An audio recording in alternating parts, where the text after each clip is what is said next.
Good morning class. आज हम immunology का लिम्फोसाइट्स के बारे में पढ़ेंगे। लिम्फोसाइट्स क्या होते हैं?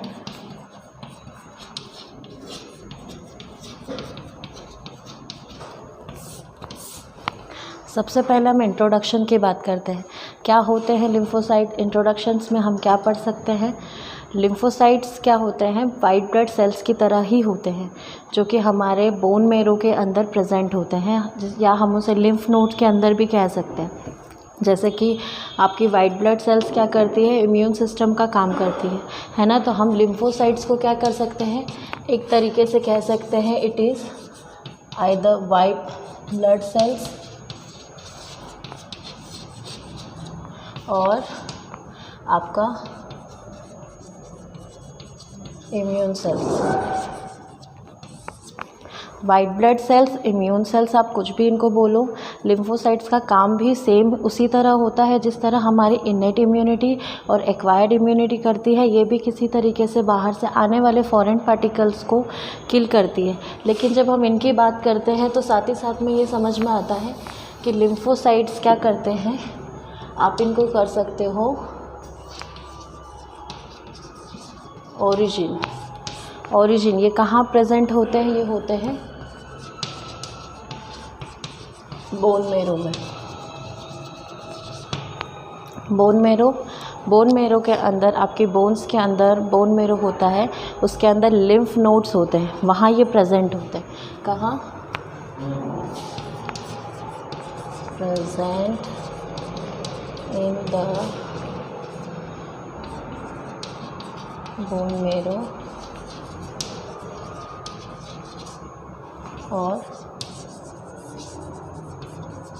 लिम्फ नोड्स है ना। दो टाइप के आपके लिम्फोसाइट्स होते हैं, टी सेल्स और बी सेल्स, है ना, जिसको हम क्या कह सकते हैं?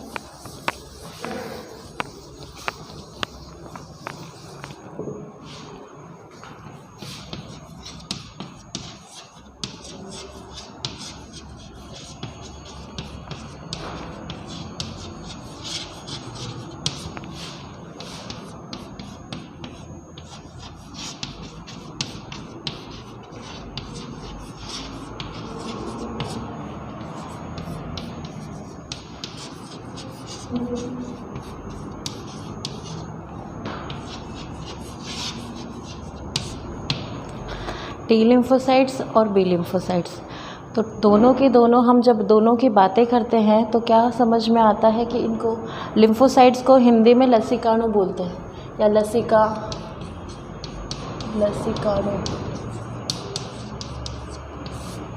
है ना। तो आपका टी लिम्फोसाइट्स और बी लिम्फोसाइट्स क्या हो जाएगा? टी लसीकाणु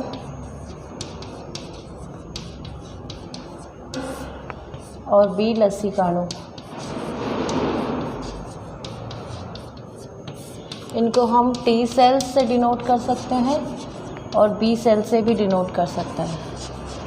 जब हम टी सेल्स की, सबसे पहले हम टी सेल्स समझते हैं। टी सेल्स क्या होता है? टी सेल्स क्या होता है कि जैसे ही हमारे शरीर के अंदर टी सेल्स जनरली ह्यूमन में प्रेजेंट होता है ना, और इसके अंदर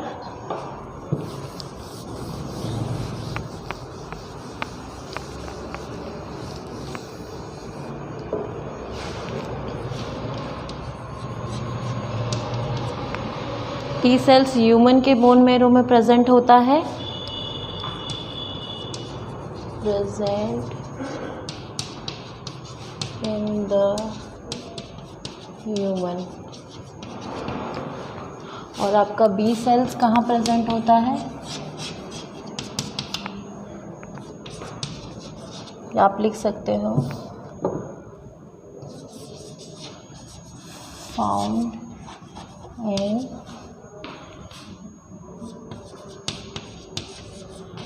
बर्ड्स।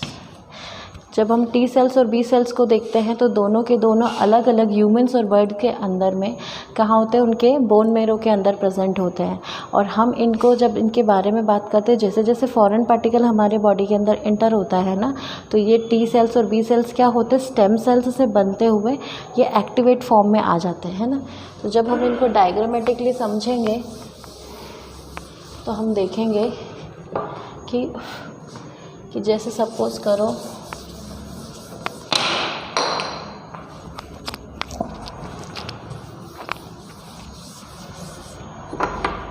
ये आपका बोन मेरो हो गया, ठीक है। इसके अंदर में यहाँ ऐसे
देखो टी सेल्स की जब हम बात करते हैं तो टी सेल्स क्या करते हैं कि टी सेल्स को भी हमारे शरीर में 3 तरीके से टी सेल्स फंक्शंस करते हैं।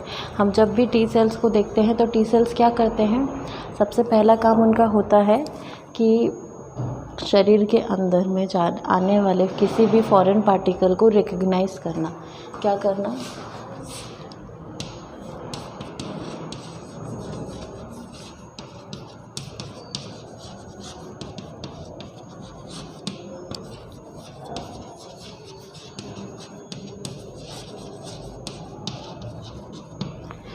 अगर वो फॉरेन पार्टिकल पहले भी आपके शरीर के अंदर एंटर कर चुका है या आपके शरीर में कहीं और प्रेजेंट है या दोबारा से एंटर करना चाहते हैं या कोई नया वायरसेस है, तो सबसे पहले ये क्या करेंगे, उनको रिकग्नाइज़ करेंगे, पहचानेंगे। उसके बाद में ये क्या करते हैं, आगे का प्रोसेस स्टार्ट करते हैं। आगे के प्रोसेस में क्या होता है, जैसे कि हमारे वाइट ब्लड सेल्स को बोला जाता है कि ये एक तरीके से इम्यून सिस्टम का ही काम करते हैं ना। तो लिम्फोसाइट्स भी इसी तरीके से होते हैं। लिम्फोसाइट्स क्या करते हैं, जैसे कि कोई फॉरेन पार्टिकल आता है तो वो कहाँ कहाँ से इंटर कर सकता है। पहला तो चीज़ हमको ये समझनी होगी कि फॉरेन पार्टिकल हमारे शरीर में कहाँ कहाँ से इंटर कर सकते हैं। तो पहला कोई आपकी स्किन कट में, स्किन से, आपका ओवल कैविटी से,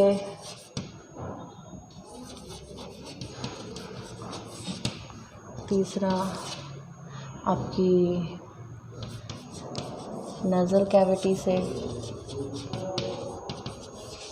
है ना। तो आपकी बॉडी में अगर कहीं कट लग जाता है ना, आपके हाथ में, पैरों में, आपकी स्किन में कहीं पर भी कट लग जाता है, जो ओपन पोर्स होते हैं ना, ये इंटर कर जाएंगे कोई ओपन पोर्स से।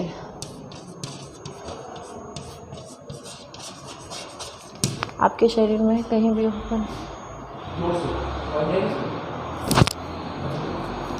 शरीर में कहीं भी आपका ओपन पोर्स होते हैं तो वहाँ पर पे क्या होगा, ये शरीर में एंटर कर जाएंगे और आपके ब्लड के थ्रू, आपके ब्लड सेल्स के थ्रू ये ट्रैवल करेंगे और आपके पर्टिकुलर ऑर्गन्स में उनको क्या करेंगे, इन्फेक्शन करने का स्टार्ट कर देंगे। तो उस टाइम पे क्या होता है, आपके टी सेल्स का काम क्या करते हैं, 3 तरीके से फंक्शंस करते हैं आपके। इस डायग्राम को अगर हम समझते हैं तो ये जैसे आपका क्या है, ये बोन मेरो है ना। अब बोन मेरो के अंदर में लिम्फ नोड्स जो होते हैं ना, उसके अंदर ये प्रेजेंट होते हैं और क्या करते हैं, सबसे पहले क्या करेंगे, इनके जो स्टेम सेल्स होते हैं ना, ये आपका स्टेम सेल्स हो गया। स्टेम सेल्स से ये क्या करेंगे, ट्रांसफ़र करना स्टार्ट करेंगे, एंटीबॉडीज़ का बिल्डअप करना स्टार्ट करेंगे। उसके बाद में टर्न हो जाएंगे थाइमस की ओर, जो आपका थाइमस ग्लैंड होता है उसकी तरफ ये टर्न हो जाएंगे। उसके बाद में वहाँ पे फंक्शनिंग होगी और टी सेल्स को क्या किया जाएगा, एक्टिवेटेड फॉर्म में किया जाएगा ताकि वो प्रॉपर वे में फंक्शन कर सके।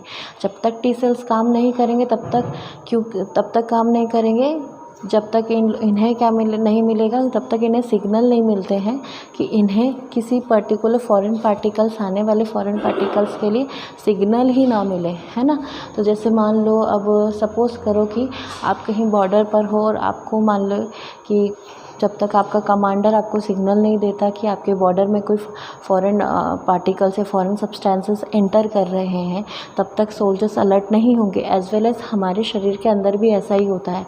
जैसे कि कोई भी फॉरेन पार्टिकल हमारे बॉडी में एंटर करता है तो हमारे माइंड के, हमारे ऑर्गन्स क्या करते हैं, हाइपोथैलेमस और ये क्या करते हैं, सिग्नल प्रोवाइड करते हैं कि हमारी बॉडी में कोई इंटर सेल्स क्या कर रहा है, फॉरेन पार्टिकल एंटर करने की कोशिश कर रहा है। क्योंकि इनके कोड्स अलग होते हैं, इनके प्रोटीन्स अलग होते हैं, तो टी सेल सबसे पहला काम क्या करते हैं, कोडिंग पढ़ने का काम करते हैं। कोडिंग पढ़ने का काम कैसे,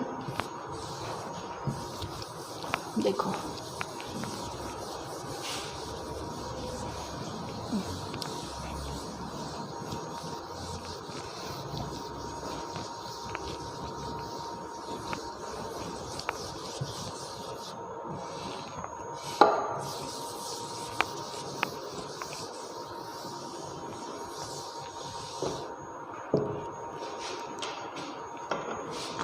आपके टी सेल्स भी 3 टाइप के होते हैं।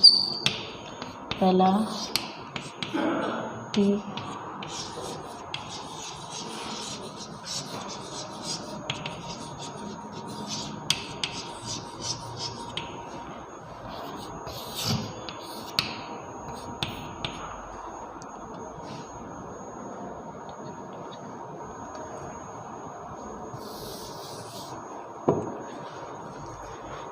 टी रेगुलेटरी सेल्स और टी ऑटो इम्यून सेल्स, है ना।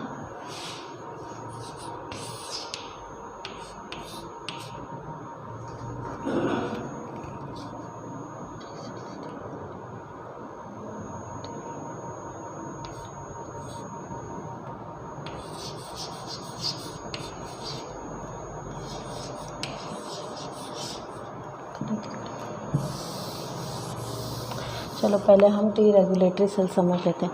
टी रेगुलेटरी सेल्स वो होते हैं जो कि शरीर के अंदर रेगुलेशन का काम करते हैं। रेगुलेशन मतलब कि जैसे कि आपके शरीर में कोई भी फॉरेन पार्टिकल जैसे एंटर हुआ है ना, तो ये क्या करेंगे, सबसे पहले ये करेंगे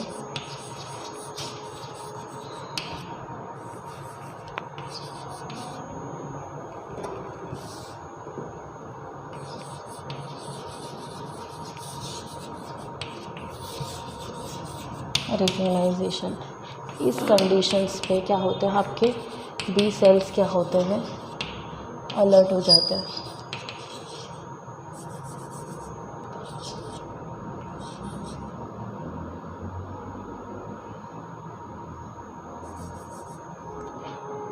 बी सेल्स काम करते हैं मेमोरी सेल की तरह, है ना। और आपको ये भी पता होगा कि जैसे कि टी सेल्स को हम एक और नाम से बोल सकते हैं, दैट इज़ प्लाज्मा सेल्स। ऐसा इसीलिए बोला जाता है क्योंकि ये ब्लड के अंदर प्रेजेंट होते हैं और ब्लड की वजह से फंक्शनिंग कर रहे हैं, तो हम इन्हें इस तरीके से कह सकते हैं कि आपके टी सेल्स ही प्लाज्मा सेल्स है, क्योंकि ये आपके प्लाज्मा के अंदर प्रेजेंट होता है। आपके ब्लड के अंदर जो प्लाज्मा होता है उसके अंदर प्रेजेंट होते हैं। टी रेगुलेटरी सेल्स क्या करते हैं, 2 तरीके से काम करते हैं। पहला क्या काम होता है, रिकग्नाइजेशन का। हमेशा सारे सब चीज़ें सिमिलर है कि जैसे कि ही कोई भी फॉरेन पार्टिकल आपके शरीर के अंदर आने की कोशिश करेगा, आपका इम्यून सिस्टम उसको किल करने का काम ही करेगा। उसका सिर्फ एक उद्देश्य होता है कि कैसे भी करके कोई भी फॉरेन पार्टिकल आपके बॉडी के अंदर आ रहा है तो उसको जैसे तैसे किल कर दो, है ना। इसके अंदर क्या होता है, जैसे आपका रिकग्नाइजेशन हो गया। फिर रिकग्नाइजेशन के बाद में आपका स्टार्ट होता है सेकेंड पोर्शन, जिसको हम बोलते हैं स्टेम सेल्स के अंदर की वो स्टेम सेल्स की हेल्प लेकर के और एंटीबॉडीज़ का बिल्डअप करना। तो आपका सेकेंड हो जाएगा एंटीबॉडी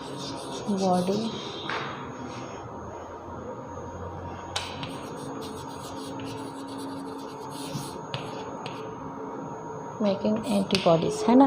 तो एंटीबॉडीज़ को बनाने का काम करेंगे। एंटीबॉडीज़ जब बन जाती हैं तो उसके बाद उनके कोडोन्स, है ना, उसके बाद क्या होता है, जैसे आपका एंटीबॉडीज़ कैसा होता है, आपके एंटीबॉडीज़ ऐसा वाई टाइप का स्ट्रक्चर होता है ना। तो ये ऊपर के जो हेड्स होते हैं, यहाँ पर क्या होते हैं, 2 नोड्स होते हैं। तो ये वाला साइड क्या होता है आपका, यहाँ पे आके चिपकते हैं आपके पार्टिकल्स, या आप बोल सकते हैं एंटीजन्स, है ना। तो अगर आपके टी सेल्स के अंदर में आपके कोई भी फॉरेन पार्टिकल एंटर करता है तो सबसे पहले सेल्स क्या करेंगे, उसको होल्ड करने का काम करेंगे ताकि वो इधर उधर जा कर के ना फैले। और दूसरा क्या होगा, दूसरा ये होगा कि वो क्या यहाँ पर एंटीबॉडीज़ को बना करके और उसके साथ में अटैच करने का काम करेंगे। ठीक है, हम जैसे कि अब दूसरी बात कर लेते हैं। इसमें बहुत सारे डायग्राम्स हैं जो कि हम बनाएंगे।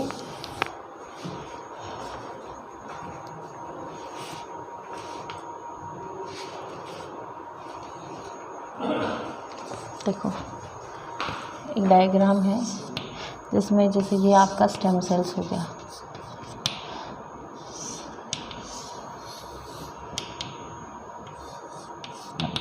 ठीक है, ये हो गया आपका, ठीक है।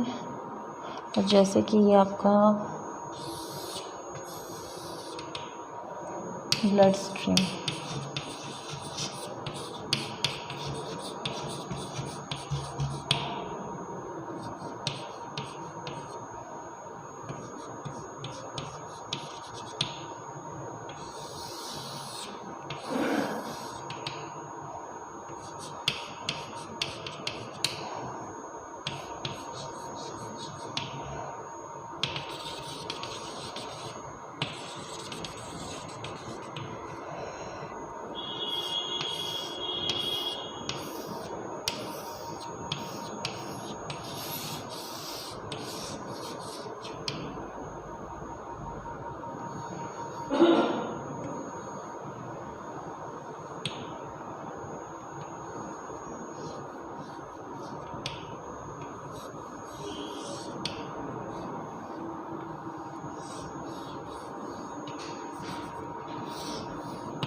देखो, ये डायग्राम से हमको बहुत स्पेसिफिकली समझ में आता है कि हमारा टी सेल्स और बी सेल्स की तरह किस तरह काम करते हैं आपस में।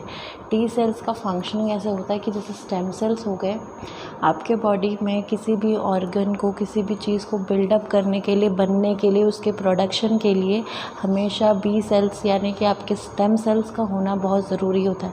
अगर आप जैसे भी आपका कोई भी ऑर्गन ले लो तो वो विदाउट स्टेम सेल्स कुछ भी नहीं है। आप जब भी कुछ भी स्टडीज़ करते हो तो आपको सबसे पहले स्टेम सेल्स के बारे में पता होना चाहिए। तो ऐसे ही आपके बॉडी में जब भी आपके कोई से सेल्स की बात आ रही है और कोई नया सेल एक्टिवेट हो रहा है या बन रहा है तो उसके लिए क्या होता है, स्टेम सेल्स रिस्पॉन्सिबल होता है।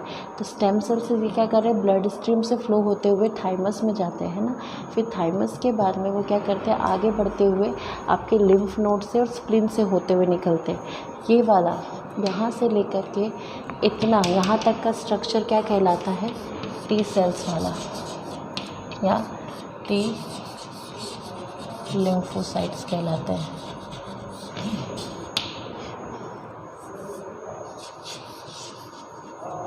है ना, आपके टी लिम्फोसाइट्स कहलाते हैं। सबसे पहले अगर आप देखोगे तो जैसे कि क्या हुआ, यहाँ स्टेम सेल्स से आपके जो सेल्स थे वो डेवलप होने के लिए डेवलप्ड होते हुए क्या चले गए, थाइमस में चले गए।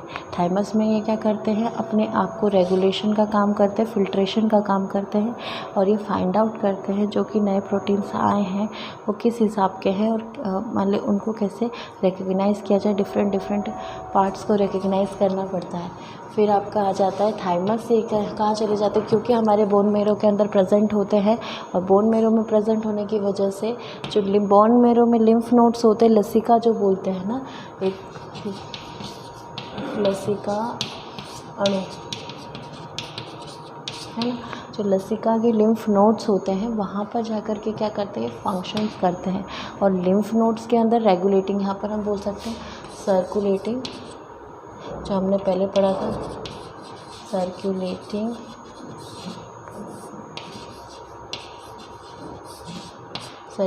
एंड लिम्फ नोड्स, है ना। लेकिन हम यहाँ ये समझते कि लिम्फ नोड्स के अंदर जाने के बाद में, है ना, स्टेम सेल्स कुछ भी डेवलप्ड हो रही है, बन रही है, वो क्या कर रहे हैं, टी सेल्स को बनाने का काम कर रहे हैं, इधर एक्टिवेट करने का काम कर रहे हैं।